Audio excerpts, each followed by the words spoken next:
पिछले चंद हफ्तों से जो स्टेटमेंट्स महाराष्ट्र के सरकार के मिनिस्टर्स और चीफ मिनिस्टर तरफ से आ रहे हैं उसको देखने की जरूरत है। और सबसे बड़ा प्रोवोकेशन तो वो सत्ता में है, गवर्नमेंट में है, और गवर्नमेंट प्रोवोकेटिव स्टेटमेंट्स दे रही है।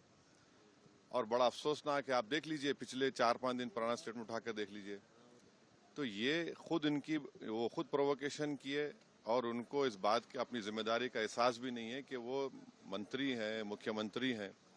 और दूसरी बात यह है कि आपने कई तस्वीर किसी बादशाह के बनाकर जलाए पूरे महाराष्ट्र में, कोई रिएक्शन नहीं हुआ, तो आपको तकलीफ हो गई। तो आपने क्या किया कि कुरान की जो आयतें हैं, जो वर्सेस हैं कुरान के, जो एक कपड़े पर लिखी जाती हैं, उसको आपने जलाया।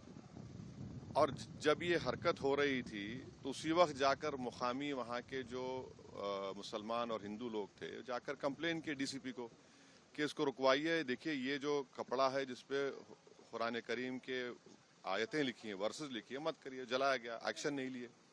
उसके बाद शाम में ये सब चीजें हुई। मैं उसका कंडेम करता हूँ वायलेंस का, मगर इसको टोटल देखिए आप कि जो स्टेटमेंट्स एमिनेट हुए हैं, जो स्टेटमेंट दिए गए हैं मिनिस्टर्स की तरफ से, अभी भी दिए जा रहे हैं। भाई आप रूल ऑफ लॉ को फॉलो करिए ना। आप तो भारत के संविधान पर आपने ओथ लिया है, तो आप कैसे प्रोवोकेटिव स्टेटमेंट्स क्यों दे रहे हैं आप? भाई मुझे किसी चीज कोई चीज पसंद नहीं है, आपको कोई चीज पसंद नहीं है, तो कोई भी अपनी नापसंद का इजहार कानून को हाथ में ले करेगा क्या? ये देखने की जरूरत है। तो ये बहुत गलत हो रहा है। सरकार की जिम्मेदारी है, ये सरकार की गलती है, इंटेलिजेंस की फेलियर है।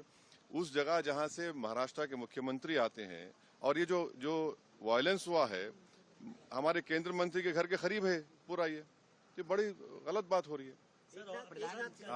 अब हो गया। सर, फडणवीस साहब ने कहा है कि ये बहुत रिग्रेटेबल है, बहुत दुख की बात है कि स्टेट एक्सचेकर से औरंगजेब के कब्र की देखभाल करनी पड़ती है।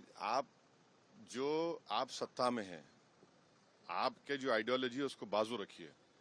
आपकी आइडियोलॉजी होने चाहिए भारत का कॉन्स्टिट्यूशन और रूल ऑफ लॉ को अपहोल्ड करना।